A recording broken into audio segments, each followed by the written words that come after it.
Tu te crois nul, mais ce n'est pas vrai. C'est simplement ton cerveau qui est mal paramétré. Et je le sais parce que j'ai cru ça la majeure partie de ma vie. Concrètement, je me détestais, je me haïssais, j'avais une haine profonde envers moi parce que je me trouvais nul en tout en fait. Je me trouvais nul avec les filles, nul à l'oral, nul avec les autres, dans n'importe quoi en fait. J'avais la haine envers moi. Alors j'ai fini par aller voir un psy, un thérapeute et même un hypnotiseur pour essayer de corriger la chose. Ce qui n'a jamais marché. Mais c'est ce qui m'a poussé par la suite à passer plus de 2 ans à étudier le cerveau en profondeur. Et c'est là que j'ai enfin compris le problème à la racine et que j'ai pu le corriger définitivement. Et dans cette vidéo, je vais te montrer exactement comment j'ai fait. Parce que non seulement ça a changé ma vie et à énormément de niveaux, et même encore aujourd'hui ça le fait, mais surtout, si on m'avait montré plus tôt ce que je vais te montrer dans cette vidéo, ma vie aurait été beaucoup mieux et beaucoup plus facile il y a bien longtemps. Donc je vais le faire en 3 parties. Premièrement, je vais te montrer le fonctionnement de ton cerveau. Ça, c'est vraiment important à comprendre parce que si tu arrives à comprendre comment ton cerveau marche, tu vas pouvoir avoir la racine du problème et réussir à le corriger définitivement par la suite. De 2, je vais te montrer comment est-ce que ton cerveau a formé le programme qui dicte et influence ta vie en permanence. Ça, tu vas voir que c'est très frustrant parce que c'est à plein de niveaux différents et c'est totalement invisible. Et de 3, comment réussir à le changer définitivement. Donc déjà de 1, comment fonctionne ton cerveau? Ce qu'il faut déjà que tu intègres, c'est que ton cerveau a évolué durant des millions d'années pour accomplir un seul et unique objectif. Et pour le coup, c'est vraiment important parce que c'est uniquement survivre. Ça veut dire quoi? Que ce n'est pas te rendre heureux ou malheureux. Il n'en a rien à faire si tu es malheureux toute ta vie, ton cerveau. Concrètement, il s'en fiche. Il n'a pas évolué pour ça, il a uniquement évolué pour te garder en vie. Si tu es malheureux toute ton existence, mais que tu survis, c'est largement suffisant pour lui. J'aborde ça parce que tout son principe de fonctionnement, qui peut saboter ta vie quasiment en permanence, il repose sur ça. Comment est-ce qu'il s'appelle ce principe de fonctionnement? Il s'appelle la plasticité. La plasticité cérébrale. Et elle consiste en 3 choses qui sont très simples, tu vas voir. La première déjà, la création de connexions cérébrales. Concrètement, qu'est-ce qu'il fait ton cerveau? Ici, il va associer, connecter un neurone à un autre neurone via une synapse. C'est ce qu'on appelle la synaptogénèse. Donc du coup, il va associer quelque chose à quelque chose d'autre. Par exemple, imaginons que tu veux apprendre un nouveau langage. Tu vas faire quoi au début? Tu vas associer un mot que tu connais à un mot que tu ne connais pas. Par exemple, bonjour à hello. Ton cerveau associe des choses à d'autres choses. Il le fait en permanence. C'est l'unique façon qu'il a de comprendre les choses. Autre exemple dans la vie de tous les jours. Si tu aimes bien une personne en particulier, ton meilleur ami ou encore tes parents, à proprement parler, tu n'aimes pas la personne composée d'os, de chair et de sang. Ce qui fait que tu aimes bien la personne, c'est tout ce que inconsciemment tu as associé à cette personne. Ça va être quoi? Qu'elle te rend heureuse, qu'elle ne te juge jamais, qu'elle est toujours là pour toi. Tout ce que tu vas associer à elle va te faire te dire que tu aimes bien cette personne. Ça, c'est vraiment important de le comprendre parce que tu vas voir que la suite de la vidéo, une bonne partie repose sur ça. Et sur la deuxième chose également, qui repose sur la consolidation des connexions cérébrales. Ici, ton cerveau, à force de répéter quelque chose régulièrement, il va l'enregistrer. C'est ce qu'on appelle la myélinisation. En clair, il forme ta mémoire. C'est pour ça que si on reprend l'exemple du langage, à force de le répéter, au bout d'un moment, ça va devenir automatique. Tu vas le parler couramment. Tu vas être naturellement doué. C'est simplement parce que ton cerveau enregistre tout ce qui est répété. La seconde chose qu'il enregistre, pour le coup, elle est beaucoup plus frustrante, vraiment plus frustrante, c'est l'émotion. L'émotion. Pourquoi est-ce qu'elle est plus frustrante? Pour 2 très bonnes raisons. La première, elle est beaucoup plus rapide et deuxièmement, elle est beaucoup plus forte que la répétition. Vraiment beaucoup plus. Imaginons que par le passé, tu as eu un traumatisme, donc une expérience émotionnelle, un accident de voiture ou encore un accident en sport. Il aura suffi d'une seule et unique fois pour que ton cerveau l'enregistre profondément dans ta mémoire. Pour une raison très simple. L'émotion pour lui, elle est capitale, elle est essentielle pour ta survie. Par exemple, l'accident, imaginons que ça se reproduise plutôt que ça se reproduise, que ton cerveau l'enregistre au bout de 20, 30, 40, voire 50 fois. Ce ne serait pas optimal pour te garder en vie. Parce que potentiellement, à la seconde fois, tu seras mort. Donc du premier coup, il l'enregistre pour que la seconde fois, tu évites au maximum de refaire la même erreur et que tu restes en vie. Aussi simple que ça. Encore une fois, cette étape-là, extrêmement importante pour la suite, mais tu vas comprendre ce que je veux dire dans quelques minutes. La dernière, la destruction des connexions cérébrales. Elle découle de sens, à son nom. Si ton cerveau arrête de pratiquer quelque chose, une information, il la détruit. Concrètement, il casse les connexions cérébrales. Ça veut dire que, on appelle ça l'élagage synaptique. Ça veut dire, si par exemple tu reprends le langage, à force de ne plus le pratiquer, au bout d'un moment, sur une période de temps suffisamment longue, ton niveau va drastiquement diminuer. Tu vas être beaucoup moins bon. Tu vas l'oublier. C'est normal. Ton cerveau est simplement en mode, l'information elle est inutilisée, pourquoi la garder en fait? Elle ne sert à rien. Donc concrètement, on la jette. Dans l'idée, c'est comme ça que ça marche. Donc tout ça, c'est pour pouvoir survivre. Et pour pouvoir survivre, ton cerveau cherche à faire deux choses absolument en permanence. Et pour le coup, elles sont vraiment importantes à comprendre parce que leur conclusion, c'est ce qui peut saboter ta vie quasiment en permanence. Et ça, pour le coup, c'est vraiment très frustrant. La première, déjà, c'est réagir vite. Ça, c'est vraiment important pour lui. Pourquoi? Dans la nature, c'est une question de vie ou de mort de réagir vite. Imaginons que tu marches dans la savane, dans une grande plaine, avec beaucoup d'herbes hautes. Donc tu as du mal à voir ce qui est au sol. Et là-bas, à 100 mètres, tu vois que quelque chose se rapproche très vite de toi et que ça a l'air assez imposant. Sauf que tu ne sais pas ce que c'est, parce que justement, c'est caché par les herbes hautes. À ce moment-là, tu vas avoir peur. Et elle va te pousser à faire quoi, cette peur? Réagir extrêmement vite en disant, attends, est-ce qu'il y a un arbre, un rocher pour que je puisse monter en hauteur, me mettre en sûreté, croiser tous mes doigts et espérer rester en vie? Tu cherches à réagir vite pour rester en vie. Seconde chose, en consommant le moins d'énergie possible. Parce que l'énergie de ton corps, elle est limitée. Chaque jour, il faut que tu manges régulièrement pour pouvoir faire le plein d'énergie. Le problème, c'est que pour nos ancêtres, il y a plusieurs milliers d'années, c'était légèrement plus compliqué qu'aujourd'hui. Maintenant, tu as quoi? Uber Eats, la grande distribution, tu peux manger à volonté, c'est relativement facile. À l'époque, légèrement plus dur. C'était quoi? Marcher 10, 20, 30 km, voire plus. Derrière, chasser. Après, derrière, prendre le gibier, le ramener, le préparer, le cuisiner. Donc, énormément d'efforts pour avoir de l'énergie en retour. Ça, notre cerveau, il a évolué durant des millions d'années, des dizaines de milliers d'années dans cet environnement-là.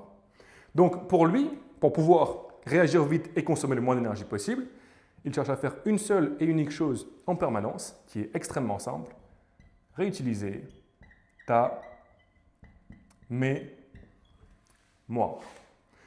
C'est pour ça que c'est strictement correct, même si c'est bizarre, mais c'est strictement correct de dire que notre cerveau comprend le présent en fonction de notre passé.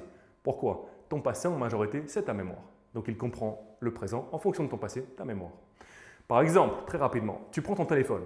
Chaque jour, tu sais parfaitement comment il marche. Tu sais très bien comment l'ouvrir, comment aller sur une application, comment écrire un message. C'est automatique. Pourtant, tu n'es pas né en sachant le faire. Tu l'as appris. Donc, ton savoir répéter la chose, il l'a enregistré. Dès lors, aujourd'hui, il réutilise cette mémoire absolument en permanence. Et c'est ça qui te permet de pouvoir le faire en une fraction de seconde. Parce que imagine s'il ne le faisait pas. À chaque fois que tu l'utilisais, à chaque fois, tu devrais tout réapprendre.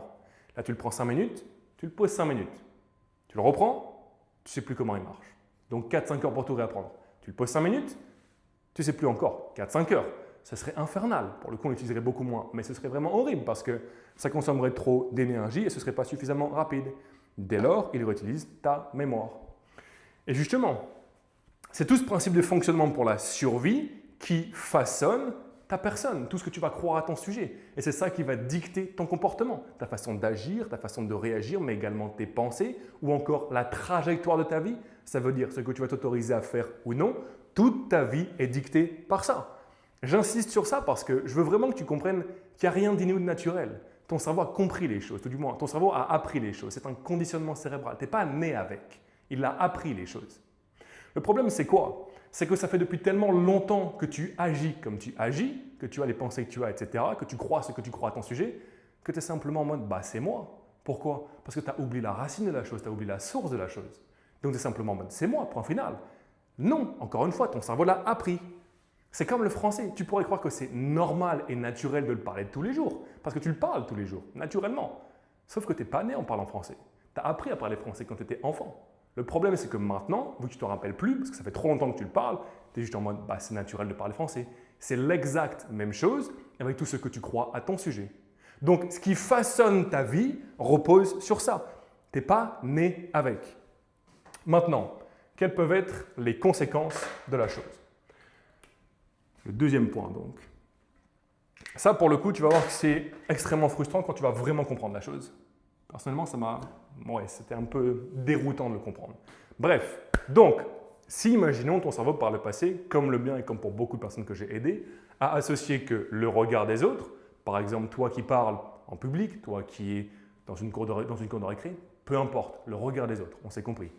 Que la difficulté, ne pas réussir à faire quelque chose. Par exemple, toi qui as du mal à correctement parler en public, toi qui as du mal à comprendre un exercice, toi qui as du mal à comprendre n'importe quoi. On se comprend encore une fois.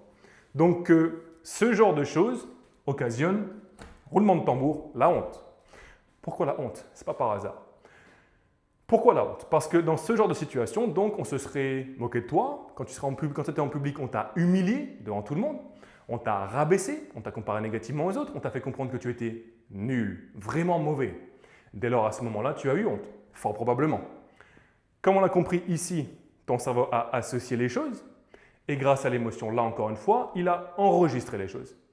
Et comme on l'a vu encore une fois ici, il va faire quoi absolument en permanence? Réutiliser ta mémoire. Ça veut dire quoi?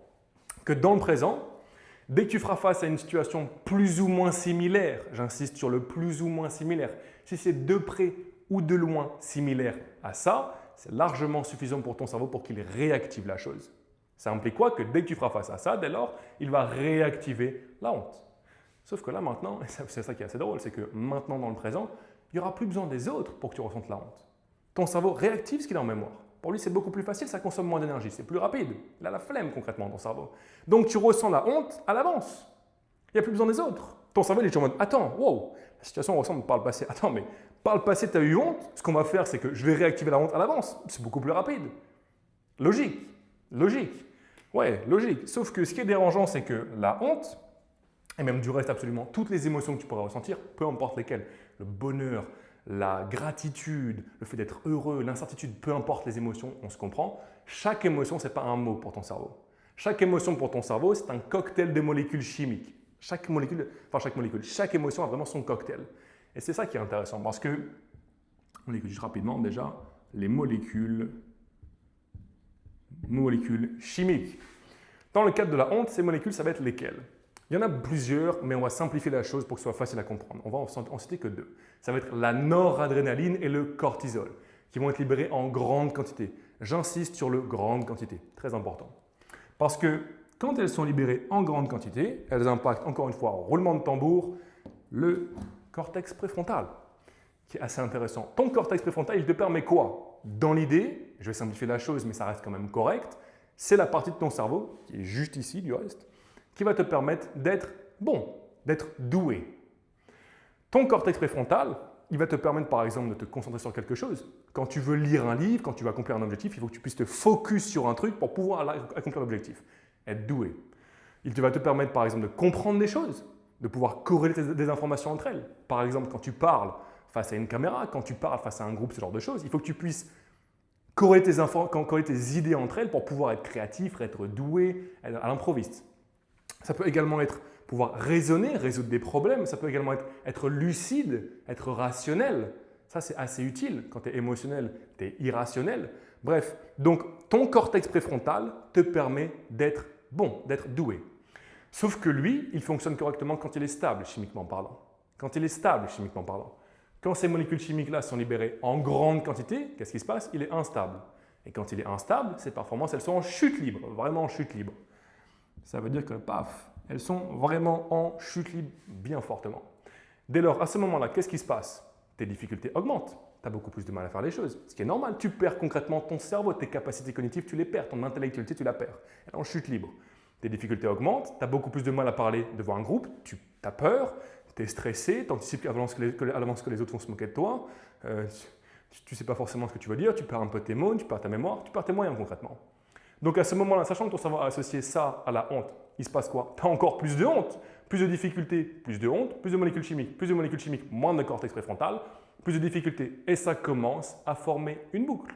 Elle est magnifique cette boucle, elle est quand même incroyable. Donc ça tourne. Et de mon expérience, tout du moins de ce que j'ai pu voir avec les personnes que j'ai pu accompagner, que j'ai pu aider, il se passe trois choses. La première, tout simplement, t'abandonnes. Tout simplement, t'abandonnes. Pour une très bonne raison. Encore une fois, dès que tu fais face à ça, et encore on pousse rapidement la chose plus loin, le simple fait de penser à la chose, Avoir une idée, ou plutôt penser à quelque chose qui ressemble de près ou de loin à ça, c'est largement suffisant pour que ton cerveau réactive la chose. Parce que pour ton cerveau, penser à quelque chose, c'est exactement pareil que d'y faire face physiquement parlant. C'est pareil, il n'y a aucune différence pour lui. C'est la même chose. Donc, si tu penses à quelque chose comme ça ou si tu fais face à quelque chose comme ça, il réactive la honte. Quand il réactive la honte, tu perds ton cortex préfrontal, tu perds tes capacités cognitives. Donc, à ce moment-là, qu'est-ce qui se passe? Il se passe que tu as envie d'abandonner en fait. Le simple fait d'être face à la chose, ça fait que tu perds ton cerveau concrètement. Donc, tu es en mode, je vais juste jamais réussir, ça ne sert à rien, en fait, juste beaucoup trop nul. On abandonne, point final, logique. Deuxième chose, tu persévères. Tu es le genre de personne qui veut vraiment charbonner pour persévérer, pour accomplir l'objectif. Sauf que, vu que les performances sont en chute libre, tu as beaucoup plus de mal à faire les choses. Et là, pour le coup, c'est assez déroutant parce que tu veux charbonner, mais tu es quand même bloqué en fait. Tu es juste en mode, j'arrive pas à faire les choses. Pourquoi en fait? Et troisième chose, parfois, pas tout le temps, tu veux t'énerver, tu veux casser des choses. Pourquoi ça? À force que la boucle tourne, dans les molécules chimiques, ici, tu commences à avoir de l'adrénaline qui arrive et en grande quantité, vraiment en grande quantité. Elle permet quoi cette molécule chimique? Tu dois forcément connaître, je pense. Elle permet à ton corps de mobiliser beaucoup d'énergie pour faire face à deux choses. Enfin, une chose concrètement, un danger. Et pour faire deux choses, soit te battre ou encore fuir. Le problème, c'est que non plus, il n'arrête pas de tomber, mais le problème, c'est que quand on est dans ce genre de situation, toi qui as une difficulté face à ta feuille, toi qui as une difficulté sur ton PC, toi qui as du mal à parler face à un groupe, peu importe, tu ne vas pas mourir. Tu ne vas pas mourir. Sauf que ton cerveau lui considère que tu vas mourir. Donc lui, il est en mode, c'est un danger de mort, il faut que je déclenche une réaction qui est vraiment extraordinaire pour qu'au final, je puisse le protéger en fait. Sauf que donc l'énergie, elle se cumule, elle est énorme l'énergie cumulée en fait pour pouvoir faire face au danger, mais vu qu'elle sert à rien parce qu'il n'y a pas de danger de mort, elle n'est pas libérée. Donc qu'est-ce qui se passe au bout d'un moment? Tu veux t'énerver, tu veux casser des choses. Parce qu'encore une fois, l'énergie, il faut qu'elle sorte au bout d'un moment. Donc c'est dans ce genre de choses que tu peux en venir à t'énerver. Et c'est à cause de ça, plutôt grâce à ça, est-ce qu'on peut dire grâce? Je ne sais pas. Est-ce qu'on va mettre du vert? Ah, du vert, on va mettre du rouge. Ce sera quand même mieux. C'est dans ce genre de situation que tu peux en venir à te dire une croyance que pour le coup j'ai longtemps eu, que tu dois avoir et que beaucoup de personnes ont, le fameux « je suis nul ». On va même mettre ça parce que pour le coup tu le crois profondément. Je suis nul. Et pourquoi est-ce que tu le crois vraiment très fortement? Parce que encore une fois, tu perds ton cortex préfrontal, tu perds ton cerveau, tu perds ton intellectualité. Tu es beaucoup moins bon. Tes performances, elles sont en chute libre. Donc évidemment que tu crois je suis nul. Tu fais face à la chose, limite en une fraction de seconde, tes capacités cognitives diminuent légèrement. Plus tu fais face, plus tu as de mal à le faire, plus elles diminuent. Donc tu es en mode, je comprends rien en fait, je comprends rien, je suis vraiment profondément nul. Et tu te haïs, tu peux en venir à te détester, à te haïr, voire à t'énerver contre toi-même. Pourquoi ça? La honte. La honte. Très bonne raison. La honte, c'est une émotion qui est vraiment caractéristique. Tu peux la voir de très loin. La honte, elle est magnifique. La honte, c'est une émotion qui est directement dirigée contre toi. Elle est vraiment directement dirigée contre toi. Très différent de la culpabilité. La culpabilité, ce serait « je m'en veux d'avoir fait une erreur ». Je m'en veux d'avoir fait X ou Y. Ça, c'est de la culpabilité. La honte, c'est pas pareil. La honte, c'est le « je suis nul ». Je suis l'erreur. C'est pas « j'ai fait une erreur », c'est « je suis l'erreur ». C'est moi l'erreur. Ça, c'est de la honte. Donc, ça déjà, c'est la première façon avec laquelle ton cerveau va déjà saboter ta vie. De 1. De 2. La seconde chose, elle repose sur ça, le fait que pour ton cerveau, inconsciemment, et tu vas le comprendre, la honte est directement égale à la mort. Pourquoi ça? La honte, c'est une émotion qui est sociale. Toi, moi, l'espèce humaine en général, on est une espèce sociale. En clair, on vit en communauté avec d'autres humains autour de nous. Concrètement, c'est connu. Mais ça implique quoi en fait? Ça implique que ton cerveau, pendant des millions d'années d'évolution, il a compris que ton habilité à survivre, encore une fois, elle reposait beaucoup, en majorité, quasiment entièrement même, sur ta capacité à être dans le groupe. Rester au maximum dans le groupe. Ça veut dire quoi? Éviter à tout prix d'être expulsé du groupe. Parce que si tu es expulsé du groupe, par exemple là, si du jour au lendemain on te met dans la nature pour le restant de tes jours sans aucune assistance, tu vas devoir te protéger, te nourrir, mais également procréer. Procréer, faire des enfants, tout seul, ça va être vraiment complexe. C'est pour cette bonne raison que si jamais tu fais quelque chose de mal, tout du moins, que les autres te font comprendre que ce que tu as fait, c'est pas bien, qu'il ne faut vraiment pas le faire, que c'est problématique, tu vas avoir honte de toi. Honte qui est très douloureuse pour te dissuader de refaire la chose. Ne plus jamais la faire. Vraiment ne plus jamais la faire.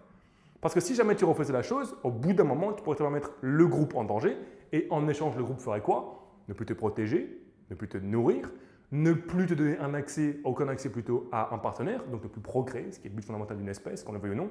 Et dernièrement, dans le pire des cas, t'expulser du groupe. Ça va être laissé pour mort. Littéralement, mourir. Donc pour ton cerveau, inconsciemment, la honte est directement égale à un danger de mort. Ça veut dire quoi? Parce que c'est logique en fait, mais la mort va à l'encontre de la survie. Donc ton cerveau, qu'est-ce qu'il cherche à faire absolument en permanence? Te garder en vie. Ça veut dire quoi dès lors? Par conséquent, ça veut dire quoi? Éviter au maximum toutes les choses qui seraient associées à de la honte. C'est logique. Ça veut dire que si toutes ces choses-là sont associées à de la honte, il faut éviter ces choses parce que ces choses pourraient t'amener à la mort. Donc il faut les éviter absolument en permanence. Et c'est ça qui va former tout ce qui va influencer ton comportement parce que ça va influencer ta façon d'agir, ta façon de réagir, ta façon de penser. Tout ça sera dicté par ce genre de choses. Parce que par exemple, si par le passé, on va encore regarder le rouge parce que c'est vraiment important, si par le passé, ton cerveau a associé, comme pour moi et comme pour beaucoup de personnes en France, j'ai l'impression que l'échec et l'erreur est égal à la honte. Pourquoi? Quand tu avais une mauvaise note, par exemple, comme de par hasard, quand tu avais une mauvaise note, on te rabaissait, on te comparait négativement aux autres, on te faisait comprendre que tu es vraiment nul d'avoir une mauvaise note, qu'il ne faut pas avoir une mauvaise note, que c'est mal d'échouer, que c'est mal de faire une erreur, qu'il ne faut pas le faire. Donc tu as eu honte. Et en plus, pour t'aider, ce qu'on a fait, c'est quoi? C'est qu'on a pris ta copie, on a mis un petit gribouillis rouge, en plus j'ai un rouge, c'est magnifique, on a mis un petit gribouillis rouge pour te faire comprendre ton erreur. Vu que tu comprenais rien parce que c'était approximativement lisible et que concrètement, ce n'est pas une explication logique et que personne ne t'explique concrètement pourquoi tu as fait une erreur, tu étais juste en mode j'ai une mauvaise note, je ne comprends pas pourquoi, bah, je suis nul en fait. Conclusion logique. C'est d'ailleurs pour ça que beaucoup de personnes se croient profondément nuls en maths. Encore une fois, ça c'est une partie très rapide, mais il n'y a pas de gène bon en maths. C'est simplement qu'on ne t'a pas bien expliqué les choses pour les maths, donc tu es simplement en mode j'ai jamais rien compris, j'ai pas les bases, par la suite je dois apprendre de nouvelles choses, mais vu que j'ai pas les fondamentaux, c'est très compliqué, donc je me crois profondément nul. C'est toujours pareil. Bref, à partie terminée. Donc, c'est là où ça commence à être intéressant. Quand on cerveau associe l'échec à la honte et la honte à la mort, l'échec indirectement égale la mort. Ça veut dire quoi? Par conséquent, comme on l'a déjà vu, éviter au maximum l'échec. Et ça veut dire quoi concrètement? Ça veut dire éviter de prendre des risques. Et ça, pour le coup, c'est très dérangeant parce que le risque en soi, malheureusement dans la vie de tous les jours, même dans la vie en général en tant qu'humain, il est vraiment important le risque parce que ta capacité à prendre des risques, elle est directement corrélée à ta capacité de réussite, tout du moins à tes chances de réussite, à ton potentiel de réussite plutôt. En clair, plus tu prends de risques, plus potentiellement tu pourras réussir. Et je dis bien potentiellement, ce n'est pas forcément une généralité, encore que si, mais bref, tu as compris l'idée concrètement. Plus tu prends de risques, plus tu prends, potentiellement tu réussis. Tu regardes les personnes généralement qui réussissent le mieux, les milliardaires, beaucoup de grands entrepreneurs, beaucoup de grands sportifs, beaucoup de tout ce genre de personnes qui réussissent beaucoup. Généralement, beaucoup de risques, beaucoup de réussites. Après, il y a aussi beaucoup de personnes qui réussissent qui prennent beaucoup de risques, qui échouent beaucoup. Bref, mais on se comprend dans l'idée. Donc, le souci ici, c'est quoi? C'est que si pour toi, le risque égale échec et que l'échec égale la honte et que la honte égale la mort, ça veut dire risque égale indirectement la mort. Donc, il faut éviter de prendre des risques, donc moins de réussite.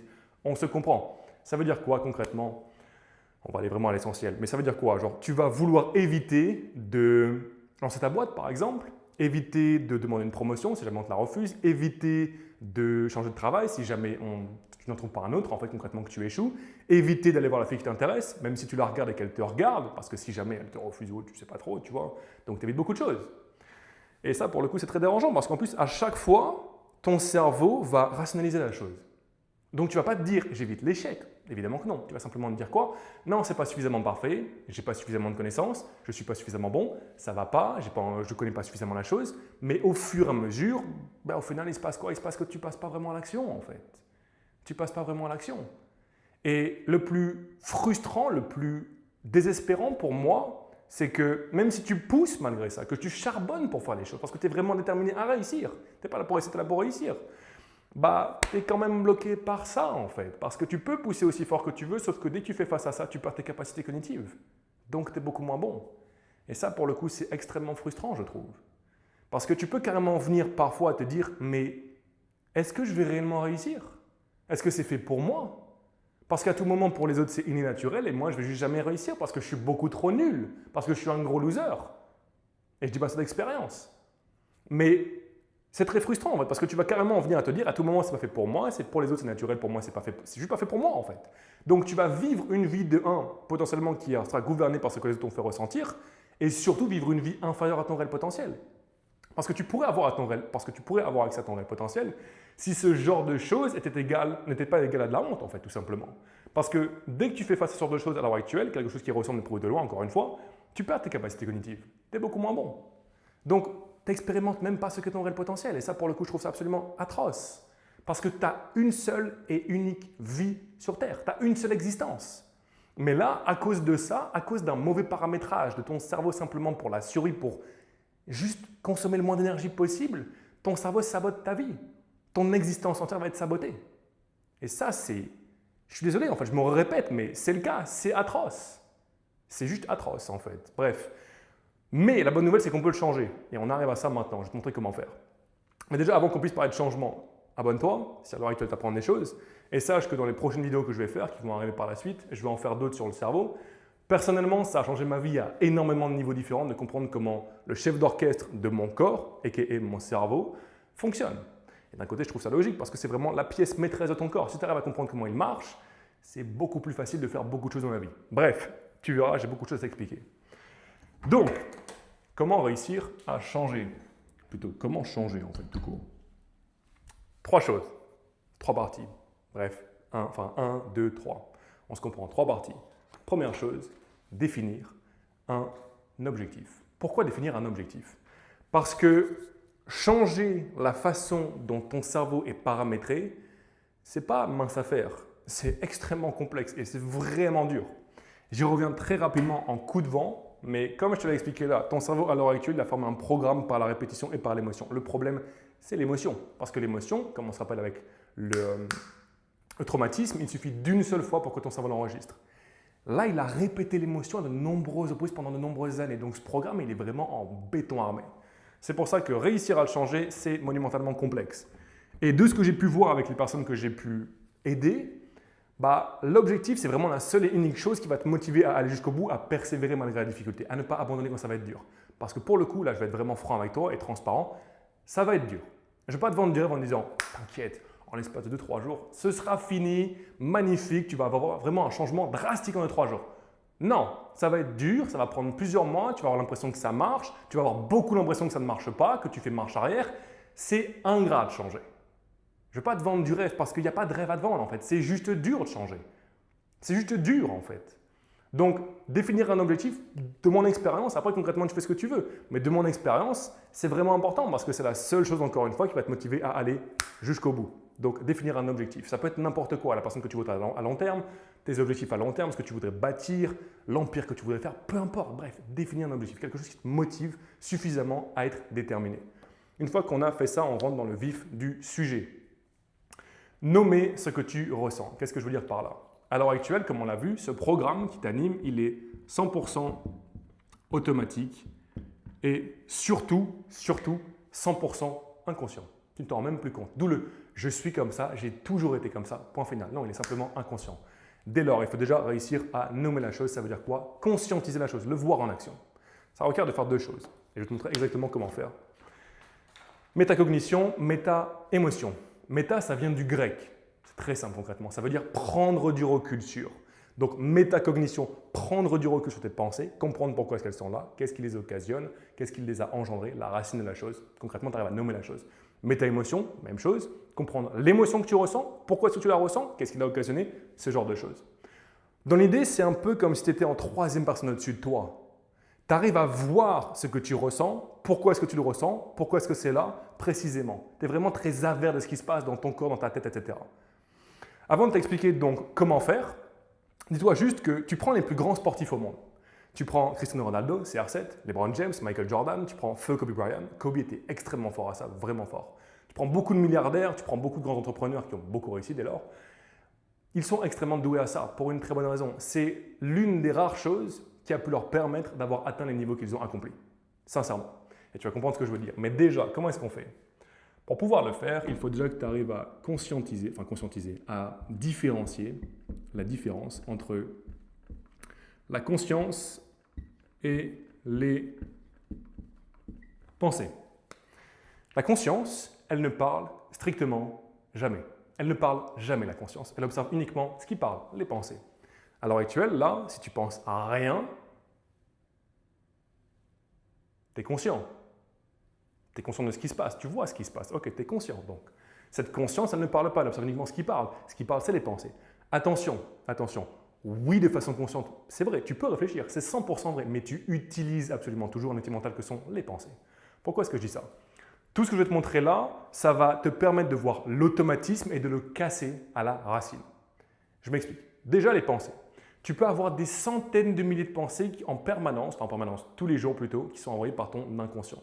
Et il les envoie automatiquement. Ça peut être des pensées en rapport avec des idées pour tes objectifs à court terme, à long terme, peu importe. Ça peut être en rapport avec ce que tu aurais vu, ce que tu aurais lu, ce que tu aurais entendu, etc. Et ça peut également être en rapport avec nous, ce qui nous intéresse ici, les émotions. Quand tu es sous l'émotion, je dis bien quand tu es sous l'émotion, ton cerveau automatiquement, j'insiste encore sur le automatiquement, va chercher à verbaliser la chose. En clair, il va en former automatiquement en une fraction de seconde une interprétation, une signification. Automatiquement, ce n'est pas toi de façon consciente qui le fait, il le fait tout seul. Par exemple, imaginons que tu as vraiment faim, tu as très très faim. Tu vas avoir des pensées en rapport avec la chose. Ça va être quoi? Quand est-ce qu'on mange? Je voudrais bien pouvoir aller manger dans ce restaurant, manger ça, manger ci, manger ce plat-là, ce serait vraiment délicieux. Tu vas avoir énormément de pensées en rapport avec l'envie de manger. L'émotion que tu ressens. C'est toujours pareil avec les émotions également négatives. Quand tu vas avoir honte, quand tu vas avoir peur, tu vas avoir plein de pensées en rapport avec la chose. Ça va être quoi par exemple? Quand tu as honte, ça va être le « je suis nul ».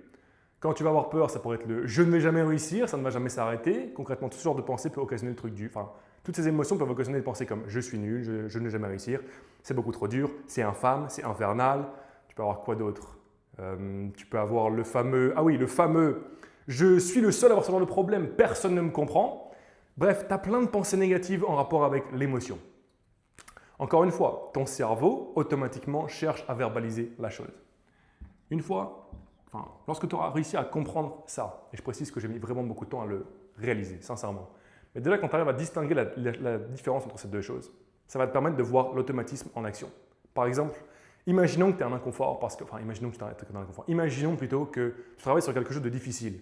Ça peut être sur ton PC, ça peut être sur une feuille de papier, peu importe. Tu fais quelque chose de difficile.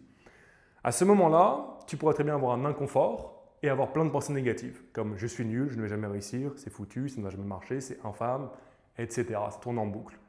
À ce moment-là, donc, quand tu fais ça, tu vois la réaction automatique. Tu vois que cette situation-là, la difficulté occasionne l'inconfort, l'émotion et les pensées négatives. Tu vois la réaction automatique. Tu vois l'automatisme. Ça, c'est la première chose. Deuxième chose. Ça, c'est pour le coup quelque chose qui va influencer ta vie dans plein de situations différentes. C'est pour ça que les sportifs sont très bons. Quand tu arrives à distinguer la différence, quand tu arrives à faire la différence entre la conscience et les pensées, tu peux arrêter de croire la chose. Ça veut dire quoi? Quand tu as plein de pensées négatives, quand tu arrives à comprendre la distinction entre les deux, tu arrêtes de les croire. Tu arrêtes de les croire. J'insiste sur le t'arrêtes de les croire parce que quand tu les crois, tu t'identifies à elles, indirectement, tu les nourris. En clair, tu prends un jerrycan d'essence, tu le verses sur le feu. Et là, le feu brûle beaucoup plus fort, tu souffres encore plus pendant beaucoup plus longtemps. Pourquoi? La pensée, c'est l'émotion. Concrètement, la pensée, c'est la verbalisation automatique, l'interprétation sur l'incarnation de l'émotion. Donc la pensée, c'est l'émotion. Quand de façon consciente, tu crois la pensée, tu crois l'émotion, tu nourris l'émotion. Et là, tu souffres encore plus, tu la nourris. Donc tu souffres encore plus. Quand tu arrives à ne plus croire la chose, que tu te désassocies de la chose, tu fais ça, métacognition, méta-émotion. Tu prends de la distance sur la chose, tu deviens le ciel neutre, magnifique, le ciel bleu qui ne varie jamais et qui observe la tempête. Donc au final, tu arrêtes d'être avalé par la tempête, juste tu l'observes. Et à ce moment-là, tu souffres beaucoup moins.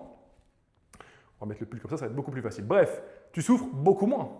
Parce que vu que tu arrêtes de nourrir la chose, l'émotion arrête de croître, littéralement elle s'atténue, elle va diminuer beaucoup plus rapidement. En fait, concrètement, tu souffres juste moins.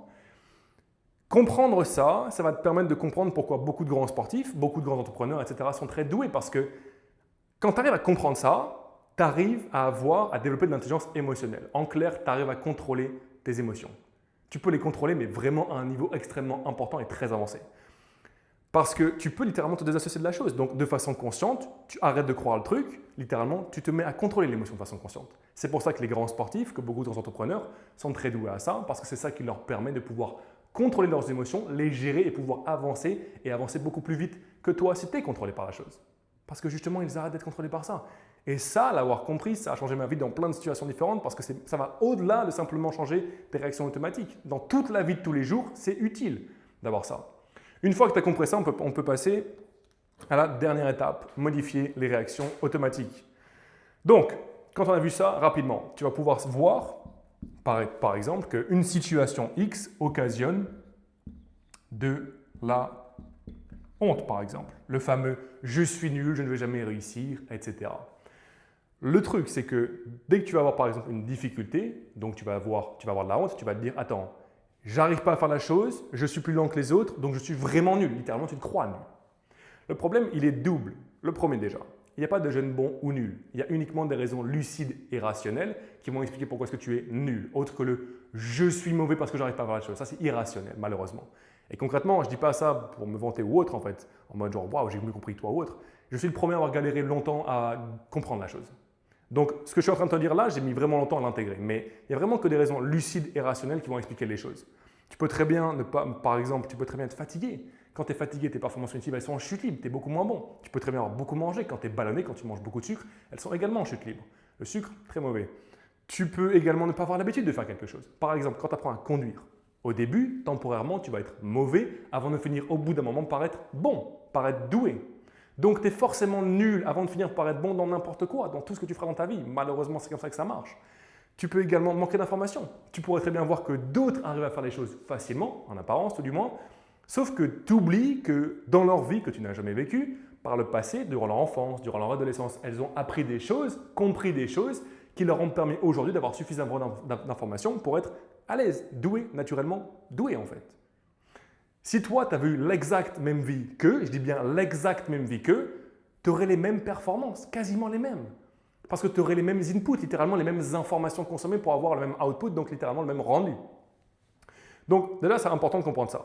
Deuxièmement, quand tu es donc face à la situation X, ton cerveau, en réanticipant la honte, ça relibère les molécules chimiques à l'avance. On se rappelle de ce qu'on a vu juste avant, au début de la vidéo.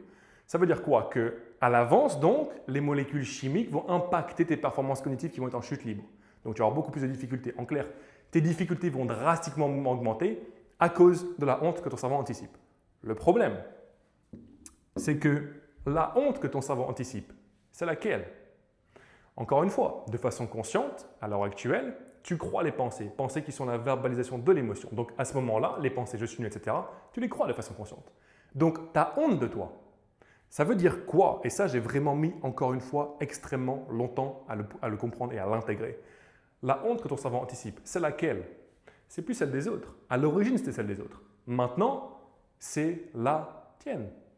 Ton cerveau anticipe ta propre honte. En clair, c'est là que la boucle est vraiment parfaite et invisible. La honte que ton cerveau anticipe à l'avance, celle qui libère les molécules chimiques, qui te font perdre tes capacités en majorité dans le présent, dès maintenant, c'est la honte que tu vas t'infliger quand tu vas perdre tes capacités majoritairement. Sauf que tu perds tes capacités majoritairement à cause de la honte. Sauf que à ce moment-là, tu as honte de toi. La boucle est vraiment parfaite, elle est invisible, elle est magnifique, elle est absolument atroce. Mais concrètement, c'est comme ça que ça marche. Donc, pour pouvoir maintenant atomiser la chose, littéralement l'anéantir. Comment est-ce qu'on fait? Très simple. C'est juste logique en soi. Il faut réussir à faire face à toutes les situations associées à de la honte en arrivant à ne plus avoir honte de toi. C'est simplement ça en fait. Concrètement, c'est aussi simple que ça. J'ai rien de plus à te vendre. C'est simple. Enfin, concrètement, j'ai rien à te vendre dans tous les cas, mais c'est simplement ça en fait. Genre juste la chose, il faut faire face volontairement à toutes les situations associées à de la honte. Et il faut que tu arrives à ne pas avoir honte de toi. Ça veut dire quoi? Faire face à tout ce que tu évites, faire face à toutes les choses que tu procrastines, faire face aux choses que tu repousses, y faire face volontairement. C'est pour ça que c'est extrêmement dur parce que justement tu les évites, mais il faut y faire face volontairement. Et quand tu y fais face, quand tu galères profondément et tu te sens profondément nul parce que tu es mauvais en fait, tu as plein de difficultés, tu es lent, plus lent que les autres, tu as du mal à comprendre les choses, ce genre de choses. À ce moment-là, il faut que tu arrives à te dire, ok, je n'ai pas à avoir honte de moi. Donc il faut que tu arrives à nommer ce que tu ressens, en prendre du recul, comprendre ce qui se passe, nommer les émotions en clair. Ok, là j'ai une émotion négative, je vois que c'est de la honte, j'ai plein de pensées négatives, c'est pas moi, c'est pas moi, c'est pas moi, c'est pas moi. Très important, c'est pas moi. Tu te désassocies de la chose. Derrière, tu modifies la réaction automatique. En clair, tu as vu ce qui se passe, maintenant tu modifies l'interprétation de la chose. Et là, je t'ai littéralement expliqué comment faire dans la première étape. Pour ici, c'est le truc de, ok, il y a forcément une raison lucide et rationnelle qui va expliquer pourquoi est-ce que je suis nul. Et je t'ai expliqué du coup différentes choses en mode ton cerveau, tu peux te réveiller fatigué, tu peux avoir beaucoup mangé, il peut te manquer des informations. C'est important que je t'explique tout ça parce que ça va te permettre, quand tu vas voir la honte, de pouvoir te démontrer consciemment que tu n'as pas à avoir honte de toi. Parce qu'il faut que tu arrives à te le démontrer pour réussir à le croire. Et ce qu'il faut que tu dises au tout début, quand tu vas commencer, vu que tu vas pas l'habitude, vu que tu n'auras pas l'habitude, c'est réussir à simplement croire à 1%. Si tu arrives à croire à 1% que tu n'as pas à avoir honte de toi, c'est énorme parce que 1% par 1% par 1% par 1% par 1%, au bout d'un moment, tu casses et atomises cette fichue connexion cérébrale. Donc, il faut que tu fasses ça. Et dernier point, rapidement, moi ça m'a vraiment énormément aidé. Quand tu as une difficulté à faire quelque chose, il faut que tu te dises que c'est normal d'avoir une difficulté. Au début, encore une fois, ici et là, ton cerveau crée des connexions cérébrales. Les créer, c'est très dur pour lui, sauf que l'énergie de ton corps, elle est limitée. Donc ton cerveau déteste consommer de l'énergie. Ça veut dire que de 1, c'est dur pour lui d'apprendre des choses, et de 2, c'est pas vraiment optimal parce que ton cerveau, c'est dur pour lui d'apprendre. En fait, genre c'est dur et ça consomme trop d'énergie. Donc ton cerveau n'aime pas le faire. En fait, il n'aime pas apprendre des choses, ton cerveau. Il a la flemme concrètement. Il n'est pas fait pour ça en fait. Donc, il faut vraiment que tu arrives à te dire que c'est normal d'avoir une difficulté parce qu'absolument tous les humains sur Terre, même ceux que tu verrais qui réussissent le mieux dans la vie, ont des difficultés. Absolument tous ont des difficultés. Le seul problème maintenant, c'est quoi? C'est que dès que toi, tu as une difficulté, tu as honte de toi. Donc, la difficulté, elle passe d'un niveau 1 ou 2 à un niveau 10 000, 100 000, etc. Donc, c'est beaucoup plus dur de continuer à avancer. C'est pour ça que comprendre tout ce genre de choses, ça va te permettre d'arriver à croire que tu n'as pas à avoir honte de toi. Maintenant, si on poussait la chose encore plus loin, la vidéo est déjà assez longue, mais si on poussait la chose encore plus loin, quand tu arrives à comprendre que ton cerveau associe des choses à d'autres choses, tu peux très bien associer la chose à d'autres émotions de la honte. Et il y a des émotions dans le portefeuille, le catalogue auquel ton cerveau et ton corps ont accès qui sont absolument incroyables en termes de molécules biochimiques, en termes de cocktails chimiques. Il y en a, déjà rapidement, attends, pour que tu puisses comprendre. Quand tu es dans ce genre de situation, ça va être ton niveau moyen. Sous la honte, ton niveau est inférieur, tu es moins bon. Il y a des émotions, elles boostent ton niveau. Tu es encore meilleur. Et c'est là où tu commences à comprendre pourquoi beaucoup de personnes, par exemple beaucoup de grands speakers, beaucoup de grands orateurs, beaucoup de grands entrepreneurs, de milliardaires, etc., ont réussi à atteindre ces niveaux-là parce qu'ils ont réussi de façon consciente ou non à associer de multiples situations à ces autres émotions. Et c'est pour ça que leurs performances sont bien meilleures parce que dans ce genre de situation, ils ont des performances meilleures que leur niveau moyen. Ils sont juste bien plus performants. Ils sont juste bien plus performants en fait. Ça veut dire que leur expérience de vie est fondamentalement et totalement différente que la tienne, émotionnellement parlant, je parle.